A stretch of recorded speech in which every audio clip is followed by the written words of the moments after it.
morning. Thế là mình đã trở lại ngôi nhà thân yêu của mình sau gần 3 tuần tại Milan Paris Fashion Week. Thật sự thì phải nói thì rất là cảm ơn mọi người rất là nhiều khi mà đã dành rất là nhiều sự quan tâm cho mình cũng như là ekip của mình, nên là mình rất là hạnh phúc. Và mọi người hãy chờ đón xem những cái mùa Fashion Week tiếp theo của mình nhé. Hôm nay khi mà ngồi lại đây thì mình cũng sẽ nhìn lại và review, reaction lại những cái bộ đồ mà mình đã mặc trong cái chuyến Fashion Week vừa rồi. Đây, thực sự là một cái bộ đồ mà mình đã cảm thấy nó rất là ấn tượng trong cái chuyến đi lần này đối với bản thân mình. Và nó cũng là một cái gì đó, nói chung nó là một cái gì đó mà mình nghĩ là mình sẽ không bao giờ có thể quên được cái ngày hôm mà mình đi tham dự show Moschino. Khi mà đi fitting của cái show Moschino này thì mình bước vào một cái phòng rất là to, cũng phải 200 mét vuông ấy. Và trong đó thì có tất cả những cái collection mới nhất, những cái mùa mới nhất của Moschino và để hết ở đó. Và khi mà mình đi vào cái giá trao đổi đầu tiên thì mình đã thấy cái váy này rồi. Chiếc váy sofa dress nằm trong bộ sưu tập thu đông 2022. Chính là cái chiếc váy này không thể nào là một cái bộ đồ nào khác để mình mặc đi vào cái show đầu tiên của Moschino. Và khi mà ở show Moschino thì mình cũng thật sự rất là vui khi mà mình đã được mời rồi là đại diện duy nhất của Việt Nam đi sang Moschino. Nhưng mà khi sang đó thì khi mà bác Jeremy Scott, nhà thiết kế, là một idol của mình, một idol khác của mình, khi mà xem profile của mình cũng đã cho mình được lên làm ngồi ở cái chỗ Global VIP thì thực sự cũng rất là vinh dự. Và cái vinh dự tiếp theo đó chính là khi mà xem show xong thì không còn gì bằng, không còn gì sung sướng hơn là khi mà mình được chụp hình cùng với nhà thiết kế, giám đốc sáng tạo của cái show diễn đó, và cũng được chính nhà thiết kế cùng với giám đốc sáng tạo của show diễn đó khen. Thì thực sự là cái cảm giác mà khi mà người ta đã làm ra đồ và mình mặc đồ người ta và người ta khen thì thực sự nó là không có gì để mà nói nữa các bạn ơi. Cái đấy đúng là đừng gọi mình là cái ghế vì cái đó là không phải bàn. Cái đấy là rất là đúng với cái show Moschino này nha. Và cái show diễn cũng là cái bộ đồ thứ ba mà mình muốn nhắc đến trong cái đợt Milan Fashion Week, đó chính là Onitsuka Tiger. Tại vì đây cũng là show diễn mà mình cũng là được khách mời chính cũng như là duy nhất ở Việt Nam, và mình cũng được tham dự toàn bộ và trọn vẹn những cái hành trình của show của Onitsuka Tiger, fitting này, chụp hình này, ăn tối với brand, rồi mình đi after party, nghĩa là mình được tham dự đầy đủ từ đầu đến cuối. Và khi mà đến show của Onitsuka Tiger thì mình có gặp Bai Fern đó. Bai Fern cái mùa này cũng chính là mùa Fashion Week đầu tiên mà Bai Fern tham dự, thế nên là mình cảm giác lúc đó Bai Fern cũng hơi kiểu bị hơi khớp nhẹ. Tại kiểu mình cảm giác là lúc đấy có quá nhiều thứ lạ nên là cho bạn ấy hơi khớp nhẹ.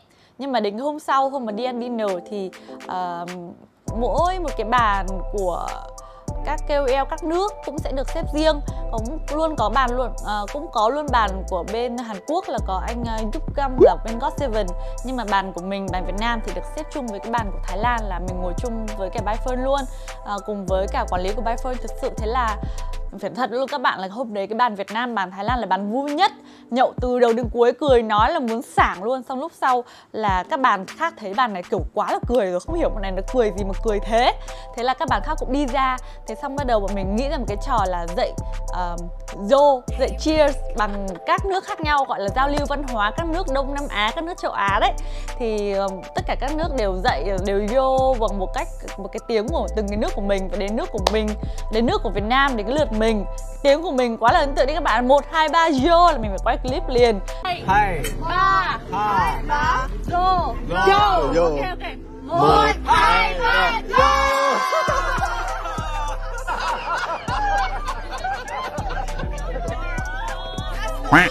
Mọi người kiểu cười quá là cười, tại vì tại sao cái tiếng của mình nó dài thế. Các nước khác chỉ là cheers, kampai, rồi cái gì mà cái gì yam sing là của Singapore, còn rất là đơn giản dễ thương. Của mình 1, 2, 3 du là nó rất là, nói chung là nghe nó rất là nhậu ấy, mọi người cười quá là cười.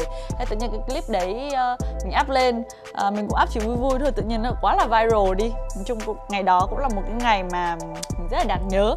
Sau khi tham dự Fashion Week trở về, đối với những bộ quần áo cầu kỳ thì Quỳnh Anh Shin sẽ có những cách xử lý như thế nào để bộ quần áo sạch sẽ mà không bị biến chất?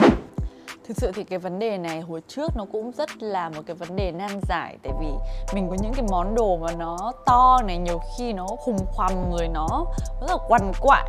Và mỗi khi mà phải giặt đồ ấy thì mình cũng hay nhờ bạn trợ lý hay là nhờ chị Hương chị Hương giúp việc ở nhà mình sẽ cầm hết tất cả mọi thứ và đi ra hàng giặt khô để có thể giặt khô và hấp sấy chỉn chu rồi cầm về.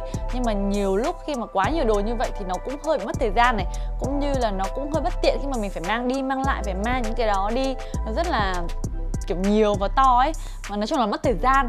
Thế nên là mình đã quyết định có một cái giải pháp, đó chính là mở một cái spa hấp sấy tại nhà rất là hay, rất là xinh xắn và tiện dụng. Bây giờ mình sẽ mời mọi người đi tham quan nhé. Và đây, xin giới thiệu với mọi người em Samsung Bespoke Air Dresser, một cái người trợ thủ rất là đắc lực để giúp cho cái outfit của mình lúc nào cũng sạch sẽ và thơm tho. Và ngay từ đầu mà mình nhìn thấy cái em này là mình đã thích rồi, tại cái màu be này, lì này, trông rất là mướt và nhìn nó rất là khớp với cái ngôi nhà của mình. Và cái em Samsung này thì có đủ mọi cái chức năng như là làm sạch này, ủi này, hấp để sấy này, cho mọi quần áo và mọi chất liệu. Và ngoài những cái item cao cấp và khó chăm sóc ra thì thường như là hầu như cái outfit hàng ngày của mình đều được chăm sóc bằng em Spa Mini này. Đó, giúp outfit của mình lúc nào cũng thơm tho, và em này hầu như là ngày nào cũng phải hoạt động hết công suất lên các bạn. Quỳnh Anh Jin hãy mix một item phong cách street style với chủ đề châu Âu. Wow, hẳn là một phong cách street style với chủ đề châu Âu. Ok, tưởng gì chứ cũng đơn giản, mình mới đi châu Âu về cần gì. Thì đây, mình sẽ có một cái outfit mà lúc đầu mình cũng dự tính, mình cũng để mua để cho chuyến đi châu Âu vừa rồi, nhưng mà mình cuối cùng mình lại không mặc, tại vì có lạnh, cái bộ đấy nó hơi hở một chút xíu nên là cái thân thể này nó không thể nào chịu được cái giá lạnh đó. Nên bây giờ sẽ có ngay một outfit nha. Ta-da! Đây, một chiếc outfit rất là xinh xắn. Đầu tiên sẽ là một chiếc áo sơ mi mình mua được của Jacquemus. Đó. Chiếc áo sơ mi này nó sẽ, bên trên thì nó sẽ đơn giản thôi, nhưng mà ở dưới nó sẽ có một cái phần đính hột như thế này. Đó, và nó sẽ vòng qua quanh bụng, trông rất là sexy. Và tiếp theo đó là một chiếc quần jeans mà mình cũng rất là thích, đến từ thương hiệu Masha Popova. Thì cái quần này mình cũng mua lâu rồi, nhưng mà khi mặc cùng outfit này thì mình nghĩ là nó sẽ rất là xinh. Và bình thường như cái áo mà nó có đính hột như này thì khi mà mình mang ra tiệm thì mình cũng rất là sợ khi mà nó sẽ dễ bị rớt cái hột này, hoặc là nó sẽ bị hỏng form áo. Nhưng mà từ ngày có em Samsung này đây thì nó sẽ cân được hết mấy chiếc áo mà có đính hột như thế này, đảm bảo không rớt một cái hột nào nha mọi người. Và trước khi mặc thì đương nhiên là mình sẽ cho vào tủ. Đó, để em mình có thể phẳng phiu và thơm tho trước. Đó, một cái móc rất là tiện. Và cái phần móc treo này nó cũng không phải là cái móc treo bình thường nha mọi người. Nó sẽ có một cái chỗ ở đây là cái móc treo này có thể thổi khí vào. Đó, rất là hay. Từ móc treo này sẽ thổi một cái luồng khí đa chiều, nhẹ nhàng làm sạch bụi cả trong lẫn ngoài áo quần. Và không như các dòng tủ chăm sóc áo quần khác thì thường sẽ sử dụng cơ chế rung lắc của móc treo để rũ sạch bụi. Nhưng mà như vậy sẽ dễ gây hỏng form áo và dễ tạo nếp gãy ở phần vai áo. Ngoài ra có một cái khay nhỏ ở đây để mình có thể để khăn này, hoặc là những cái mũ, những cái món phụ kiện mà mình cũng muốn hấp luôn, mình có thể cho vào đây cùng một lúc luôn.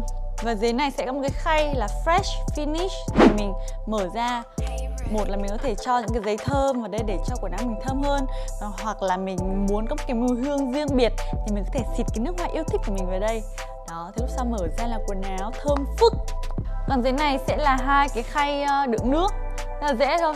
Khay này thì khi nào mà nó nước nhiều rồi thì mình chỉ bỏ nước ra, còn cái khay này thì mình sẽ cho nước vào, và đến cái nó có một cái mục max là cho đến đấy là xong. Đó, rồi mình sẽ đóng lại. Và bây giờ thì mình sẽ bật chế độ. Ở đây có tận hơn 20 chế độ cơ, có rất là nhiều cho các đồ quần áo khác nhau. Ví dụ như là đồ mỏng nhẹ này, đồ len này, đồ jeans này, hay là đồ mùa đông dày cũng có luôn. Nói chung là có cho tất cả các hầu như là tủ đồ của mình có gì là trong này đều xử lý được hết, rất là tiện lợi. Và đồ trong tủ này ngày hôm nay thì mình chỉ muốn làm sạch và mặc luôn, thế nên là mình sẽ chọn chế độ là đây, nhanh 20 phút và ấn start là xong. Và khi nào em này làm xong thì sẽ báo ngay vào điện thoại cho mình. Thì bây giờ trong lúc chờ đợi thì mình sẽ đi chọn phụ kiện nhé. Bây giờ thì mình sẽ lựa một chiếc phụ kiện phù hợp với cái bộ đồ của mình. Thì mình nghĩ là đây đi, một chiếc khuyên tai xinh xắn, một chiếc hột và túi. Đây, một chiếc túi mini rất xinh của Alexander Wang. Và về giày thì mình sẽ chọn đôi cao gót denim này, đó, của Louboutin. sẽ được thôi. Đã có thông báo hấp sấy xong rồi này, bây giờ mình sẽ mở ra nha. Yeah, vô cùng là thơm tho quá đi. Thực sự cái tủ này rất là tiện mọi người ơi. Tại vì cái công việc của mình một ngày nhiều khi mình phải mặc đến 10 bộ lận. Mà mỗi lần mà mặc như vậy cứ đem đi giặt khô, sấy ở ngoài thì thực sự rất là mất công. Hấp sấy vô cùng là sạch sẽ mà lại còn giảm nhăn nữa mọi người. Thế nên là mỗi lần mình chụp hình xong thì chỉ cần cho hết vào cái tủ này, ấn nút là xong.